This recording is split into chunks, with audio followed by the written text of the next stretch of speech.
Jadi saya akan melanjutkan penjelasan tentang persyaratan desain.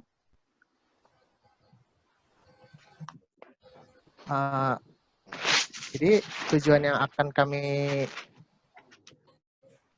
capai di desain ini adalah untuk meningkatkan produksi propolis dari budidaya lebah trigona. Pengembangan teknologi ini akan memberi kesempatan yang baik bagi masyarakat Indonesia. Bukan hanya lebah merupakan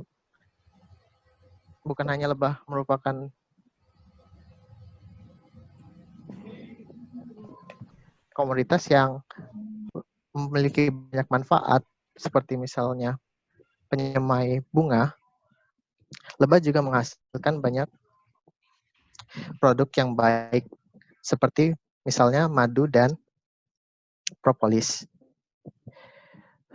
Sarang lebah trigona yang kami desain, kami target untuk sesuai dengan prinsip rekayasa desain Profesor Su, yaitu bersifat sederhana, modular, robust atau kokoh, dan mudah dimanufaktur. Maka dari itu, kriteria yang kami tetapkan untuk produk ini adalah keramahan sarang terhadap lebah, bahan yang kokoh, mudah dipanen, mudah dibuat, dan biaya serta waktu manufaktur yang rendah. Untuk mencapai target tersebut, kami dekomposisi fungsi sarang lebah trigona menjadi material, struktur, internal, desain sarang, dan instalasi yang terlihat pada dekomposisi fungsional di presentasi ini. Jam berapa ya? Untuk mencapai target tersebut, kami dekomposisi fungsi sarang lebah trigona SP ini, lalu kami lakukan klasifikasi konsep yang kami pilih untuk setiap fungsi, dan kami memilih konsep alternatif desain sarang trigona yang menjanjikan. Lalu didapatkan 3 desain konsep alternatif yang akan selanjutnya dijelaskan oleh rekan saya, Marcel.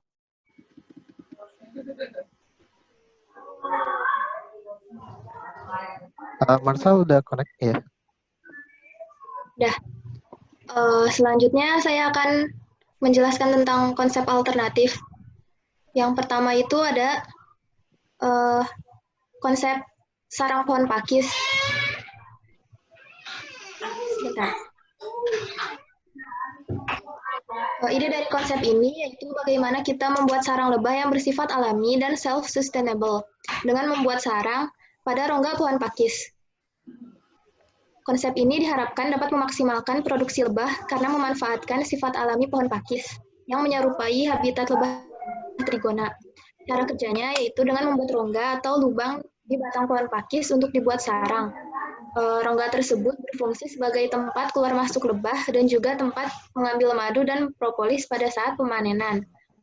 Bisa dilihat di desain konsep alternatif kita yang pertama. Jadi sarangnya itu ada di dalam pakis. Lanjut ke slide selanjutnya. Konsep yang alternatif yang kedua itu konsep berbahan dasar bambu. Konsep ini berbahan dasar bambu karena lebah trigona itu senang menempati sarang bambu. Desain sarang ini didesain minimalis yang berbentuk tabung atau silinder. Untuk memudah pemanenan, kami memisahkan sarang menjadi 3 ruang. Ruang yang pertama yaitu di bagian paling atas, yaitu rumah untuk ratu lebah. Ruang kedua yang berada di tengah yaitu ruang untuk kawanan lebah atau disebut ruang pengeraman. Dan ruang ketiga yaitu ruang paling bawah berfungsi sehingga saat pemanenan, sarang lebah bagian bawah tersebut tinggal dilepaskan dari bagian atasnya untuk diambil madu dan propolisnya. Keunggulan dari sarang ini yaitu bentuknya tidak terlalu besar dan desainnya minimalis, sehingga kita bisa memaksimalkan tempat ternakan. Biaya yang dikeluarkan juga tidak mahal karena materialnya mudah ditemukan. Selanjutnya, ya slide selanjutnya, yaitu konsep alternatif yang terakhir yaitu konsep sarang kotak kayu. Bentar.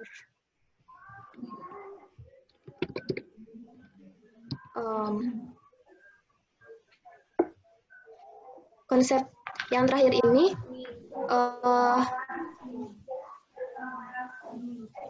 keunggulannya yaitu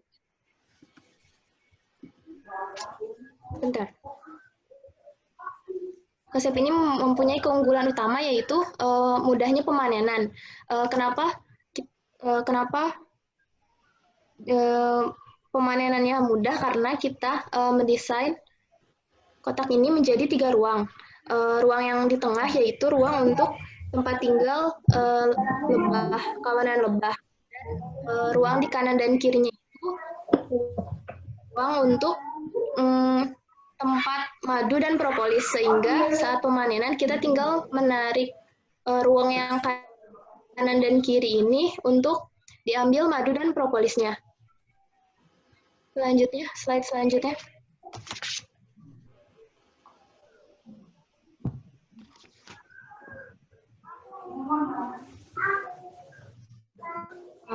Slide selanjutnya yaitu akan menjelaskan decision matrix atau evaluasi dari konsep alternatif.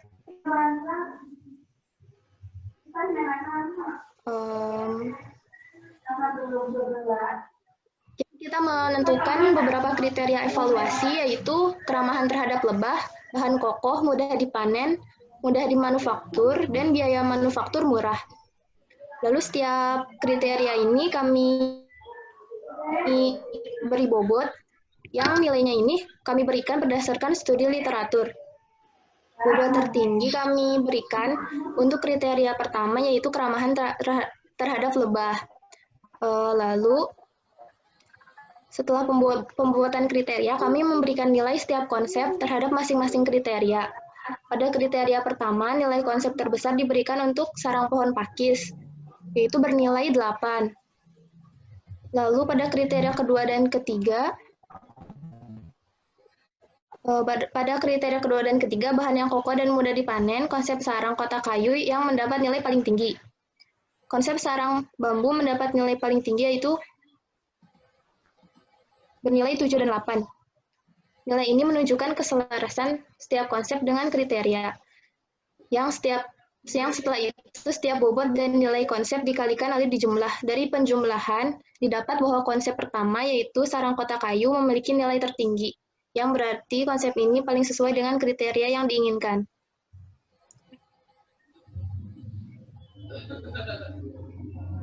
Lalu slide selanjutnya.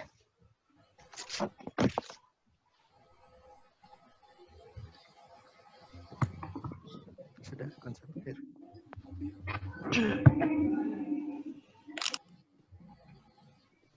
Slide selanjutnya. Sudah konsep akhir? Ya. Selanjutnya itu konsep akhir. Sesuai hasil dari matriks keputusan, konsep yang terpilih yaitu konsep sarang kotak kayu. Konsep ini unggul di berbagai kriteria evaluasi dibandingkan konsep yang lain. Konsep ini adalah konsep yang paling ideal karena mempunyai keunggulan yang paling banyak di antara alternatif konsep yang lain. Selanjutnya akan dilanjut oleh Hilwa.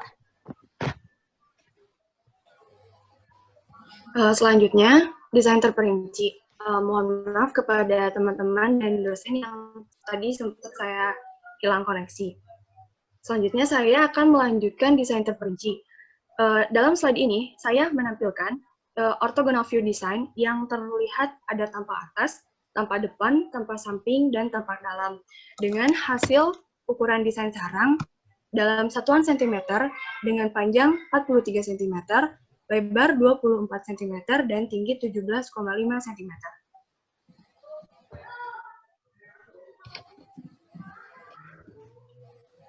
Untuk sekarang, memasuki fitur-fitur khusus desain sarang. Ini adalah gambar close-up fitur-fitur desain sarang yang terbagi menjadi 3. Ada wadah penyimpanan, wadah pengeraman, tempat ratu lebah, dan mekanisme pemanenan. Yang pertama adalah wadah penyimpanan. Wadah penyimpanan ini berfungsi sebagai tempat pengumpulan nektar, sari, maupun propolis yang hendak diproduksi. Wadah ini terletak di sisi kiri dan sisi kanan sarang lebah dan memiliki 2 lubang sebagai sirkulasi jalur keluar masuknya lebah, serta lubang ini dibuat sekecil mungkin agar sarang lebah dapat terkontrol atau tidak terganggu suhu, intensitas, maupun kelembapan oleh gangguan yang menyebabkan lebah itu merasa tidak nyaman. Terdapat juga jalur yang menghubungkan wadah penyimpanan dengan ruang pengeraman untuk mengatur sirkulasi di dalam sarang. Wadah ini bersifat fleksibel, yang artinya bisa dilepas pasang. Dengan adanya fleksibilitas ini, dimungkinkan pemanenan propolis dapat dilakukan tanpa mengganggu keberadaan dan keamanan ratu lebah. Selanjutnya adalah, masih yang sebelumnya. Selanjutnya adalah fitur ruang pengeraman tempat ratu lebah.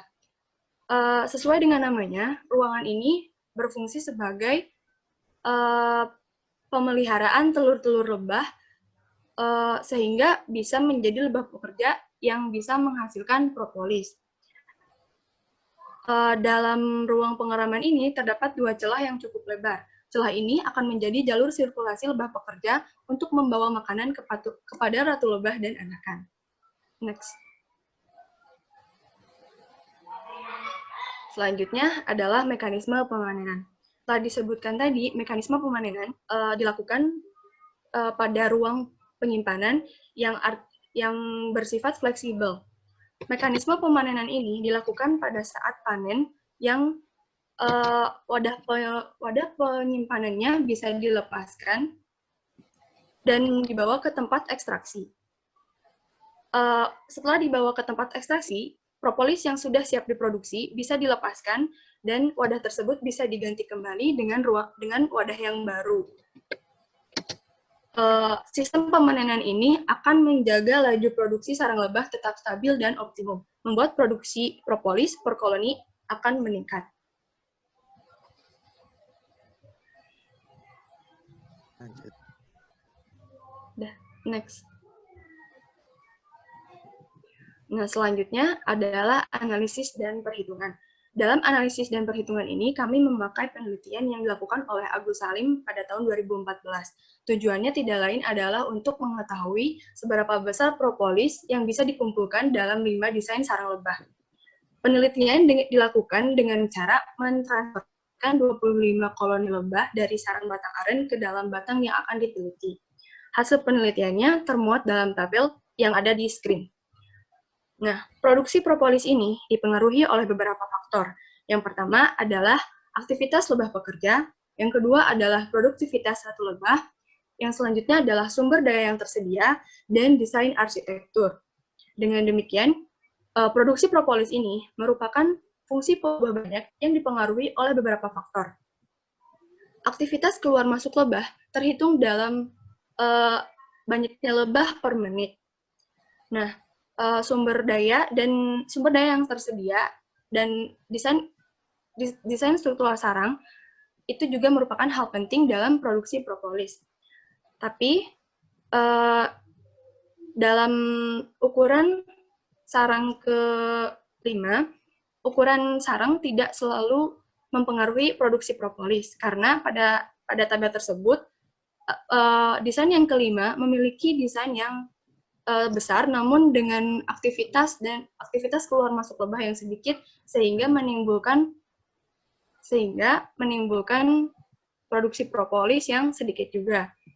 Oleh karena itu, kami dapat menyimpulkan bahwa desain sarang optimum untuk sarang lebah adalah desain sarang yang ketiga dan berukuran 35 x 20 x 17,5 cm dengan produksi propolis adalah 30,80 kurang lebih 14,62 gram.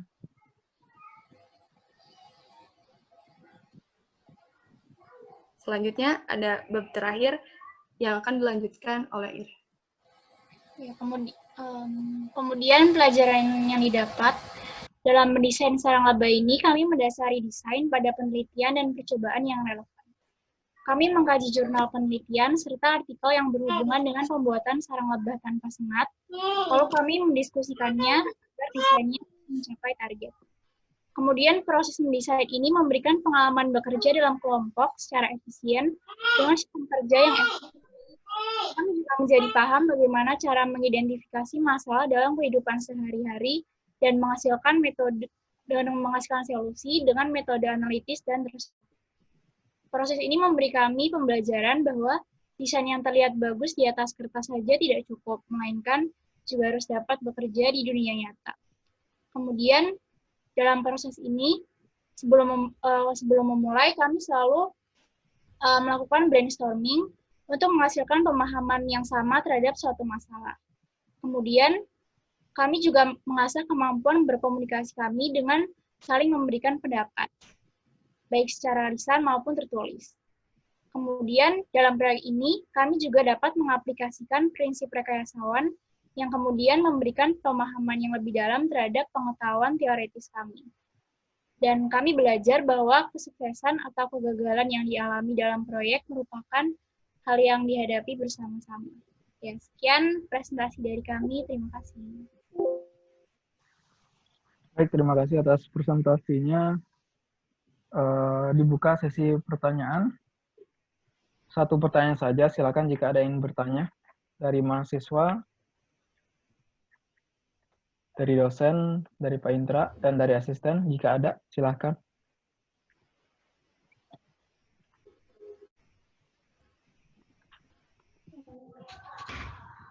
Silakan jika ada yang bertanya.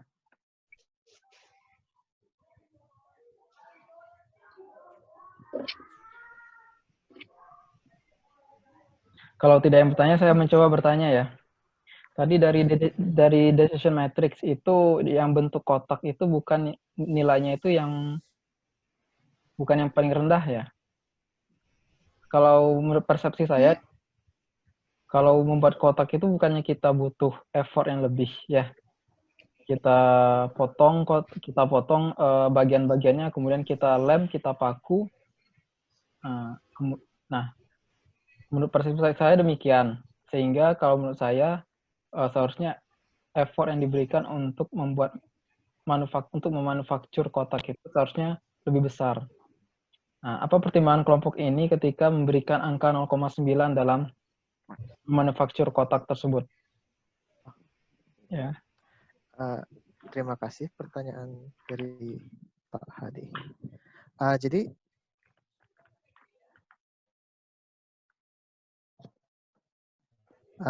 untuk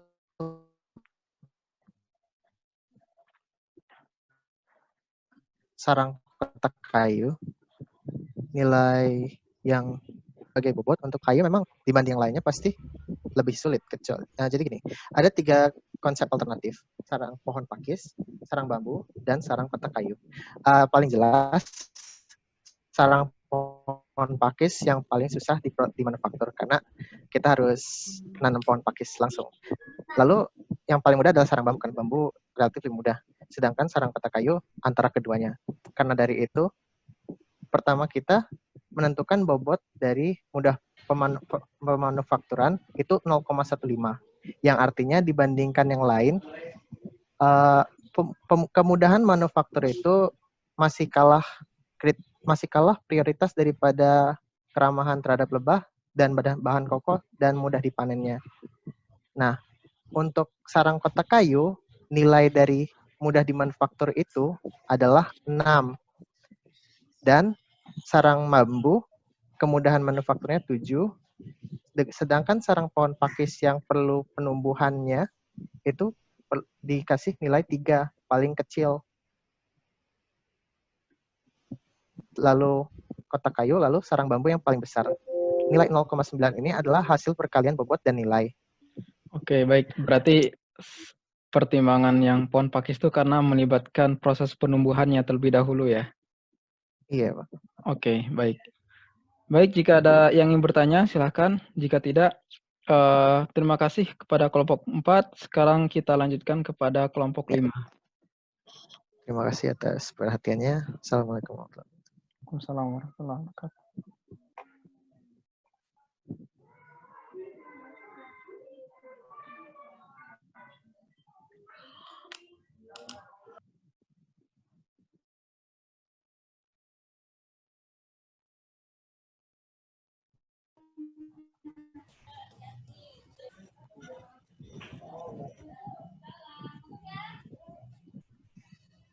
Sebentar ya, Pak.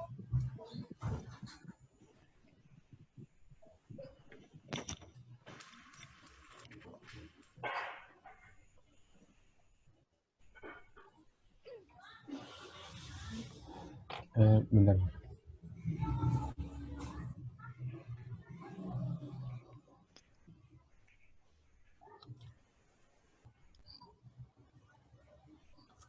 Ya, Assalamualaikum warahmatullahi wabarakatuh.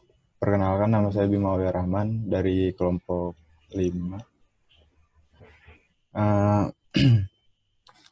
Saya akan memperkenalkan teman-teman saya. Ada Nadia Alivia, ada Narisa Fania, Ahmad, dan Ahmad Raihan Nasution. Ini semuanya udah masuk kan ya? Udah. Oke, saya lanjutin ya. Ya, Nah, untuk pembagian tugas dalam laporan atau presentasi ini, kami membaginya sesuai yang laporan yang kami kerjakan.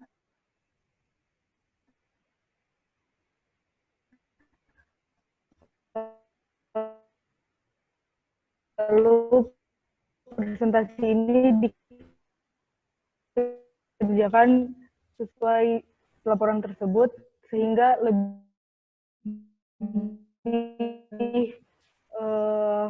lebih dikuasai rata dan sama-sama.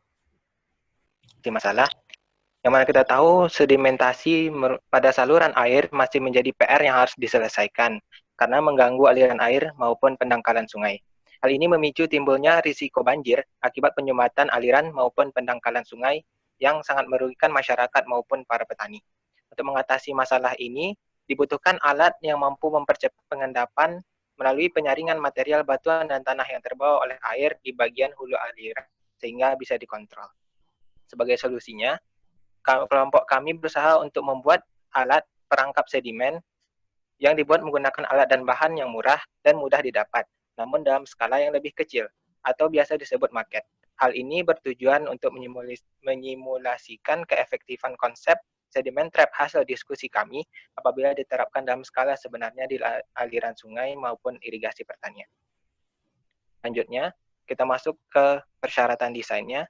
Sebelum membuat desain, kami terlebih dahulu mengatur strategi dengan membaca sebuah artikel yang mana pada artikel tersebut menerangkan tentang terangan dari seorang perancang industri Jerman, Dieter Rams, mengenai desainnya memiliki estetika, mudah dimengerti fungsinya, jujur, tidak mencolok, awet, mendetail, ramah lingkungan, dan sederhana. Oleh karena itu, kami menerapkan syarat pada desain sedimen trap kami ini, yaitu harus sederhana, mudah direplikasi, bahan bakunya mudah dan murah, efisien dalam menyaring, ramah lingkungan, serta awet.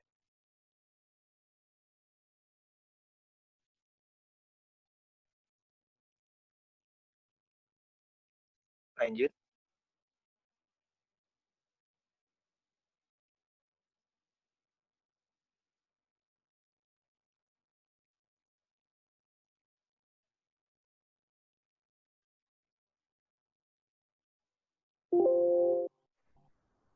Ya, silakan dilanjut ya.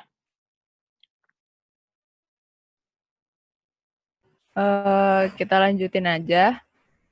Kemudian itu adalah slide konsep alternatif. Dari banyak konsep dan ide, terciptalah 3 alternatif konsep dalam permasalahan ini. Yang pertama itu konsep botol plastik. Konsep ini adalah konsep... Slide-nya belum di-share. Tolong di-share. Oke, sebentar, Pak.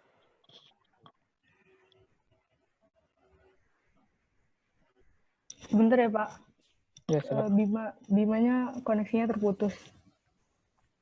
Ada teman yang lain yang bisa nge-backup? Sebentar, Pak. Sedang diusahakan. Pak ini udah, Pak? Ya, udah sama ya? gue ya. Oke. Udah.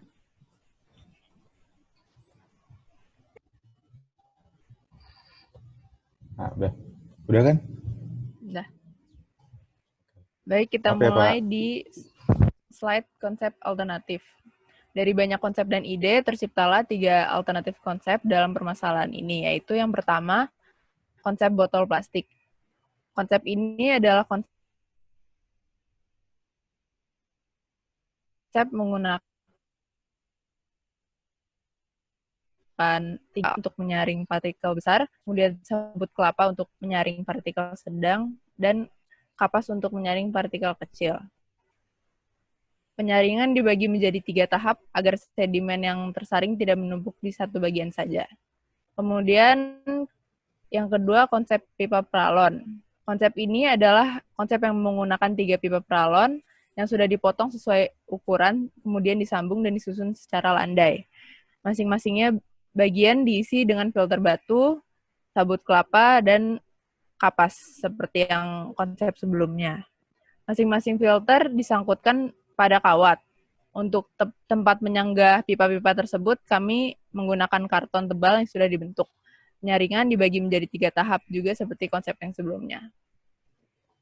Kemudian konsep ketiga yaitu konsep triplek. Konsep ini adalah konsep menggunakan triplek yang dibentuk secara curam membentuk bidang miring. Khusus konsep ini, penyaringan dijadikan satu dalam bidang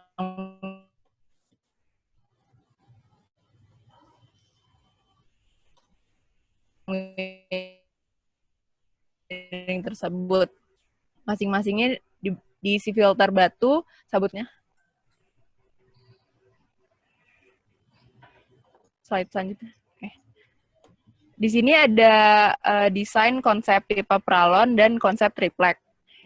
Konsep pipa pralon ini prosesnya adalah air keruhnya dituang ke pipa yang pertama dari sebuah wadah, terus disaring oleh batu, lalu mengalir ke pipa kedua, disaring oleh sabut kelapa, lalu mengalir ke pipa ketiga, disaring oleh kapas, kemudian air diterima oleh wadah.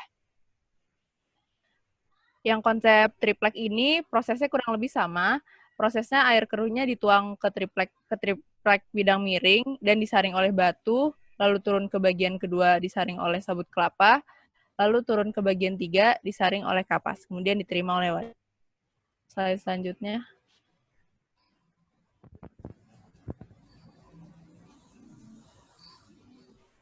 Slide yang saat ini kita membahas evaluasi konsep alternatif.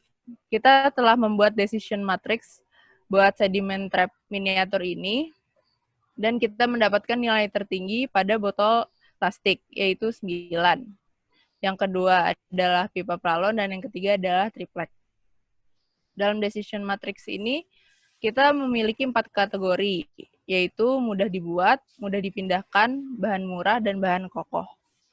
Untuk kategori mudah dibuat, ini bertujuan untuk mempersingkat waktu pembuatan. Tentunya kami harus tepat dalam pemilihan desain yang mudah dan efektif dibuat, namun tetap memberikan hasil yang maksimal. Dari beberapa desain yang ada, desain yang paling mudah dan efektif dibuat yaitu desain dengan botol bekas. Kemudian mudah dipindahkan. Karena produk yang akan kami buat dalam skala kecil, maka ketiga konsep yang kami pilih, ketiganya cukup mudah untuk dimobilisasi. Karena bentuknya juga merupakan miniatur, bukan yang sebenarnya. Kemudian bahan yang murah. Salah satu syarat dalam proses pembuatan ini, kami harus meminimalisir biaya pembuatan. Maka dari itu, botol bekas adalah pilihan yang tepat untuk meminimalisir biaya pembuatan. Karena harganya murah atau bisa ditemukan di berbagai tempat. Yang terakhir adalah bahan yang kokoh. Dalam pembuatan sedimen trap ini, kami membutuhkan bahan yang kokoh untuk menahan air, sedimen-sedimen, dan penyaringnya. Namun memang botol bekas memang relatif lebih tidak kokoh dibanding konsep yang lainnya. Yang ketiga, slide selanjutnya.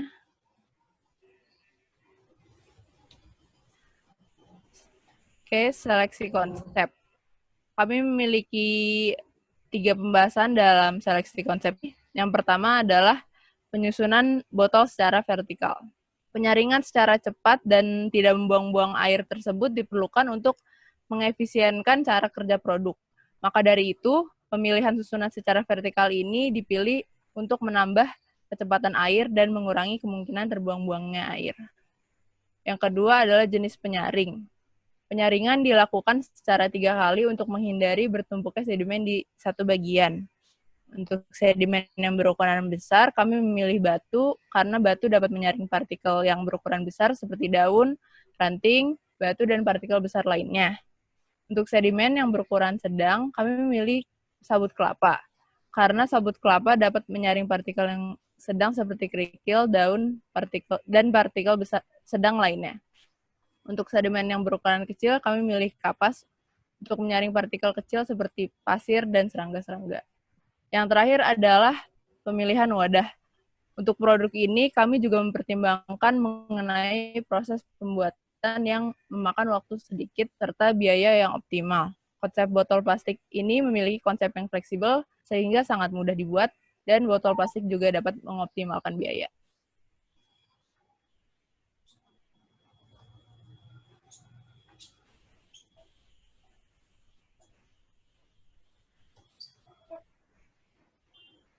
Nah, selanjutnya ada fitur utama. Fitur utama yang dipakai di sedimen trap ini adalah fitur penyaringan partikel. Kita membagi menjadi 3 tahap penyaringan, yaitu ada penyaringan utama, yaitu batu, gunanya untuk menyaring partikel-partikel yang berukuran besar seperti ranting pohon atau daun. Lalu yang kedua ada sabut kelapa, gunanya untuk menyaring partikel yang berukuran sedang seperti kerikil, pasir, dan lain-lain. Lalu yang terakhir, penyaringan terakhir adalah penyaringan memakai kapas, gunanya untuk menyaring partikel yang berukuran kecil. Cara kerja alat ini, yang pertama ada bagian wadah. Bagian wadah itu terbagi menjadi 3 bagian wadah. Yang pertama masuknya air, lalu yang kedua itu di penyaringan, dan yang ketiga itu terakhir untuk wadah yang untuk membuang air setelah melalui proses penyaringan. Lalu ada filter.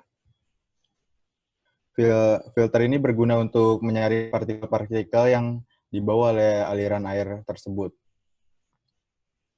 Terus ada bagian-bagian filter yang tadi udah saya jelasin. Lalu ada proses pembuatan alat. Yang pertama, untuk membuat wadah 1, 2, dan 3. 3 buah botol air mineral. Terus kedua, potong bagian bawahnya sehingga panjang botol berukuran 160 mm. Lakukan hal tersebut sama pada 3 botol tersebut. Kemudian yang ketiga, untuk membuat wadah penampung air, gunakan pula botol air mineral berukuran 1,5 liter, namun potong bagian bawahnya saja, sehingga panjang botol tersebut berukuran 210 mm. Terus yang keempat, letakkan batu pada wadah pertama, lalu yang di wadah kedua diletakkan sabut kelapa, dan wadah ketiga diletakkan kapas sebagai penyaringnya. Terus yang kelima, satukan ketiga wadah tersebut sehingga berbentuk seperti desain menggunakan lakban. Yang keenam, ketika air keruh dituangkan ke wadah 1, siapkan wadah penampung air di bawah alat tersebut. Jadi pas airnya udah dialirin, di bawahnya itu disiapin wadah untuk menampung air bersih yang sudah terfilter tadi. Lalu ada analisis perhitungan. Ya, analisis dan perhitungan dari desain ini, pertama kita membutuhkan alat dengan bahan yang murah. Maka dibuatlah alat dari botol plastik bekas air mineral ukuran 1,5 liter. Selain karena harganya yang murah, kita juga dapat membantu mengurangi sampah plastik yang ada saat ini. Yang kedua, penyaring. Kita membutuhkan penyaring untuk setiap ukuran partikel sedimen. Setelah melakukan beberapa percobaan, kami memutuskan untuk menggunakan batu sebagai penyaring sedimen berpartikel besar, sabut kelapa sebagai penyaring partikel sedimen berpartikel sedang dan kapas sebagai penyaring sedimen berpartikel kecil. Yang ketiga, kita membutuhkan desain yang memenuhi persyaratan desain. Demi memenuhi persyaratan desain, yaitu kemandirian masing-masing fitur, kami memutuskan untuk memisah setiap penyaring, sehingga jika ada masalah pada satu penyaring, kita tidak perlu untuk kami tidak perlu untuk merombak keseluruhan alat.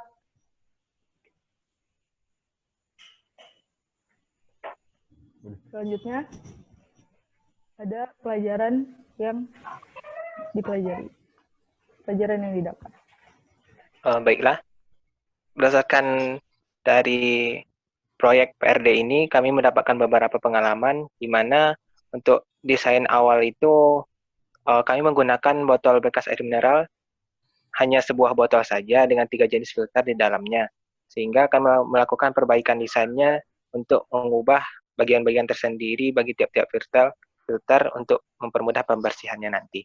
Kemudian, pelajaran yang kedua, kami juga termotivasi untuk mengembangkan keterampilan menggambar, menggunakan perhitungan dalam mendesain, serta terlatih menjadi seorang rekayasawan pemula. Kemudian, yang ketiga, kami juga terlatih dalam bekerja sama, menghargai pendapat orang lain, berkomunikasi, dan melatih jiwa sosial untuk bekal saat terjun ke lapangan nanti.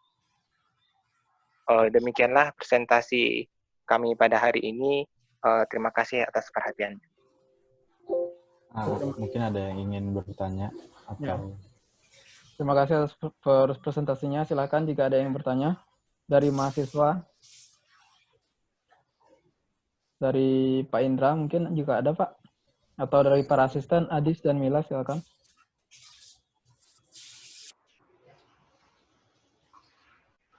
Jika tidak ada yang bertanya, saya mencoba bertanya ya. Jadi yang kalian buat itu market ya? Iya. Market.